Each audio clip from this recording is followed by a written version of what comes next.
Education with Shantanu চ্যানেলে তোমাদের সকলকে স্বাগত জানাই। আজকে আমার আলোচ্য বিষয় তৃতীয় পর্যায়ক্রমিক মূল্যায়ন 2025-এর নবম শ্রেণীর ভৌত বিজ্ঞান বিষয়, অর্থাৎ 2025 সালের ভৌত বিজ্ঞান বিষয়ের নিয়ে আজকে আমরা আলোচনা করব। যেখানে তোমাদের পূর্ণমান থাকছে 90, অর্থাৎ তোমাদের পরীক্ষা হবে 90 এবং সময় থাকবে 3 ঘন্টা 15 মিনিট। তো যারা এখনো চ্যানেলটিকে সাবস্ক্রাইব করনি তারা চ্যানেলটিকে অবশ্যই সাবস্ক্রাইব করে বেল নোটিফিকেশনটাকে অন করে রাখো। প্রশ্নপত্র একে থেকে বলেছে সঠিক উত্তরগুলি বেছে নিয়ে লেখো, যেখানে তোমাদের 13টি প্রশ্নের জন্য থাকছে 13 নম্বর।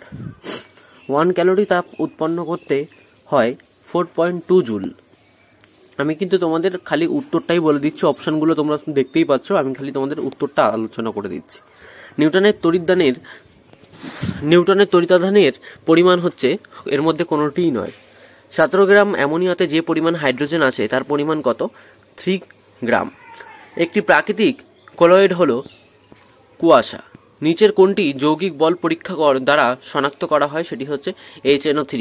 নিচের যে জোড়টি সঠিক সেটি হলো পিঁপড়ে ফর্মিক অ্যাসিড। সাদ্দাকে বলেছে পেট্রোলিয়াম থেকে পেট্রোল ও ডিজেল পাওয়া যায় নিচের কোন পদ্ধতিতে? সেটা হবে আংশিক পাতন। জলে ক্লোরিনেশন করা হয় জলের মধ্যে উপস্থিত জীবাণুকে ধ্বংস করার জন্য। সংকট উষ্ণতায় তরলের পৃষ্ঠটান শূন্য হয়। মাত্রাবিহীন কিন্তু এককযুক্ত রাশি হলো ঘরকোণ। একটি বস্তু অবাধে ওপর থেকে নিচে পড়ছে, এক্ষেত্রে স্থির রাশি হলো ত্বরণ। প্রযুক্ত বল এফ এর লম্ব অভিমুখে কোনো বস্তুর এক্স সরণ ঘটলে ওই বল দ্বারা কৃতকার্য শূন্য হয়। হার্জ অর্থাৎ Hj, যেটাকে সংক্ষেপে বলা হয় Hj, হার্জ যে রাশির একক সেটি হলো কম্পাঙ্ক। আচ্ছা, এখানে তোমার 13টি প্রশ্ন শেষ হলো। প্রশ্নপত্র বিয়ের দাগে বলেছে অতি সংক্ষিপ্ত প্রশ্নের উত্তর দাও, যেখানে তোমাদের 20টা প্রশ্নের জন্য থাকছে 20 নম্বর।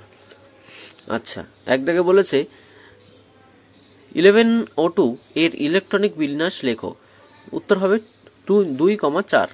2 দাগে বলেছে মৌলিক অণু কি? মাত্র মৌলের পরমাণু দ্বারা গঠিত অণুকে মৌলিক পরমাণু বলে, যেমন O2। গ্লোবাল লবণে কত অণু ক্লাস জল থাকে? গ্লোবাল লবণে 10 অণু ক্লাস জল থাকে। শূন্যস্থান পূরণ করো। 10 ml জলে 10 গ্রাম Na2CO3 দ্বারা দ্রবীভূত থাকলে সেই দ্রবণকে ড্যাশ দ্রবণ বলা হয়? সেই দ্রবণকে বলা হয় সম্পৃক্ত দ্রবণ।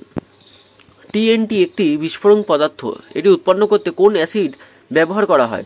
HNO3 অ্যাসিড ব্যবহার করা হয়। কোন অ্যাসিড মিউরিয়েটিক অ্যাসিড নামে পরিচিত? HCl অ্যাসিড মিউরিয়েটিক অ্যাসিড নামে পরিচিত। একটি অধাতব অক্সাইডের নাম লেখো যা জলীয় দ্রবণ আম্লিক, সেটা হচ্ছে SO2। ক্রোনোমিটার কি? ক্রোনোমিটার হলো পুষ্টি পরিমাপক যন্ত্র। ঘনত্বের মাত্রা সংকেত ml3। কোন উষ্ণতায় জলের ঘনত্ব সর্বাধিক হয় এবং এর মান কত? 4 ডিগ্রি সেন্টিগ্রেড উষ্ণতায় জলের ঘনত্ব সর্বাধিক হয়, এর মান 1 গ্রাম পার ঘন সেন্টিমিটার। পানীয় জলে ফ্লুরাইডের পরিমাণ বেশি হলে কোন ধরনের রোগ হয়? পানীয় জলে ফ্লুরাইডের পরিমাণ বেশি হলে ফ্লুরোসিস রোগ হয়। প্রমাণ বায়ুর চাপের মান ড্যাশ পাস্কেল, সেটা হবে 1,01,325 পাস্কেল। ক্যালোরিমিতির সূত্রটি লেখো। উষ্ণ বস্তু কর্তৃক বর্জিত তাপ ও শীতল বস্তু কর্তৃক গৃহীত তাপ সমান হবে। কোন তাপ থার্মোমিটার ধরা যাবে না? লিন তাপ থার্মোমিটার ধরা যায় না। গ্যাসের মধ্যে দিয়ে ক্যাথোড রশ্মি প্রবাহিত করলে গ্যাসটি আয়নিত হয়। ক্যাথোড রশ্মি প্রকৃতপক্ষে ধনাত্মক কণার স্রোত। সত্য না মিথ্যা লেখো। যে বস্তু ত্বরণ যত বেশি তার জাড্যও তত বেশি, এটি সত্য।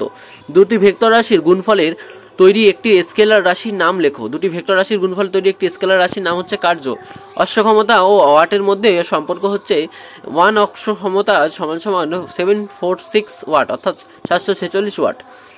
শ্রুতিগোচর শব্দের কম্পাঙ্ক সীমা কত? শ্রুতিগোচর শব্দের কম্পাঙ্ক সীমা 20 থেকে 20,000 হার্টজ। বাম স্তম্ভের সঙ্গে ডান স্তম্ভ মেলাও, যেখানে একটার জন্য তোমাদের থাকছে 2 নম্বর। দেখো, বাম স্তম্ভ ও ডান স্তম্ভ তোমরা দেখতেই পাচ্ছ। আমি উত্তরটা করে দিয়েছি, উত্তরটা দেখো সরাসরি। বেঞ্জিন ও জলের মিশ্রণ হয়ে হচ্ছে বিওজিফানেল। অ্যাসিটোনাল ও জলের মিশ্রণ হচ্ছে আংশিক পতন। বালি ও আয়োডিনের মিশ্রণ হচ্ছে ঊর্ধ্বপাতন।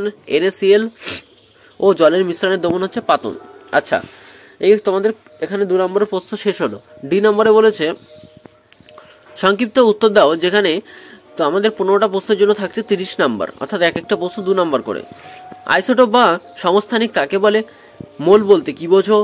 ইমালশন কাকে বলে? উদাহরণ দাও। অলমোরাজ কি? বালি ও আয়োডিনের মিশ্রণ থেকে উপাদানগুলিকে পৃথক কিভাবে করব? জলের ক্ষরতা কোন এককে মাপা হয়? আয়নমুক্ত জলের ক্ষরতা কত? 7 দাগে বলেছে শহরাঞ্চলে পানীয় জল সরবরাহ করার আগে কিভাবে জীবাণুমুক্ত করা হয়? প্রবাহীর চাপের সংজ্ঞা লেখো।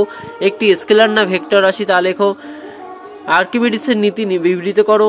এককবিহীন রাশি কাকে বলে তার উদাহরণ দাও। 11 দাগে বলেছে নিউটনের প্রথম গতিসূত্রগুলি বিবৃত করো।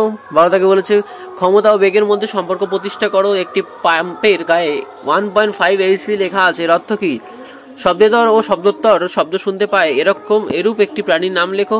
তারপরে যান্ত্রিক তুল্যাঙ্ক 4.2 জুল পার ক্যালোরি বলতে তোমরা কি বোঝায়? আচ্ছা, যে সমস্ত প্রশ্নগুলো আমি এখানে আলোচনা করে দিচ্ছি এই সমস্ত প্রশ্নগুলোই কিন্তু তোমাদের পরীক্ষায় কমন আসতে চলেছে, সুতরাং তোমরা এই প্রশ্নগুলোর উত্তর ভালো করে কিন্তু পড়ে নেবে। নিম্নলিখিত প্রশ্নগুলোর উত্তর দেওয়া। এখানে তোমাদের এক একটা প্রশ্নের জন্য থাকছে 8 নম্বর করে, তোমাদের লিখতে হবে 3টে প্রশ্ন। এখানে তোমাদের অথবাতেও প্রশ্ন থাকছে, অর্থাৎ 6টা প্রশ্ন থাকবে, তার মধ্যে তোমাদের যে কোনো 3টে লিখতে হবে। বোধগম্য তাপ ও লীন তাপের মধ্যে প্রধান 3টি পার্থক্য লেখো, অথবা বীজগণিতিক পদ্ধতিতে V2 = A2 + 2F এর সমীকরণটি প্রমাণ করো। আচ্ছা, যেখানে অন্তিম বেগ থাকছে তোমার, যেখানে V হচ্ছে অন্তিম বেগ, U থাকছে প্রাথমিক বেগ, F হচ্ছে ত্বরণ এবং S থাকছে দূরত্ব। 2 থেকে বলেছে দ্রবণী মিশ্রণ, কিন্তু সব মিশ্রণ দ্রবণ নয়, ব্যাখ্যা করো। বায়ু কি দ্রবণ না মিশ্রণ? অথবা ইথাইল অ্যালকোহলের 2টি ব্যবহার ও ব্যবহারের 2টি ক্ষতিকারক প্রভাব আলোচনা করো। 3 থেকে বলেছে HNO3 কে তামার শিলা মিশিয়ে উত্তপ্ত করলে কি ঘটে তার রাসায়নিক সমীকরণ সহ লেখো, অথবা শিল্পক্ষেত্রে H2SO4 এর 4টি ব্যবহার লেখো। তো এই ছিল নবম শ্রেণীর পরীক্ষার্থী বন্ধুদের জন্য ভৌতবিজ্ঞান বিষয়ের 3য় পরীক্ষার নমুনা প্রশ্নপত্র, সাথে তার উত্তর। প্রশ্নপত্রটি তোমাদের কেমন লাগলো তা অবশ্যই জানাবে। চ্যানেল নতুন হয়ে থাকলে চ্যানেলটিকে অবশ্যই সাবস্ক্রাইব করে দেবে এবং বন্ধুদের মাঝে বেশি বেশি করে শেয়ার করে দেবে।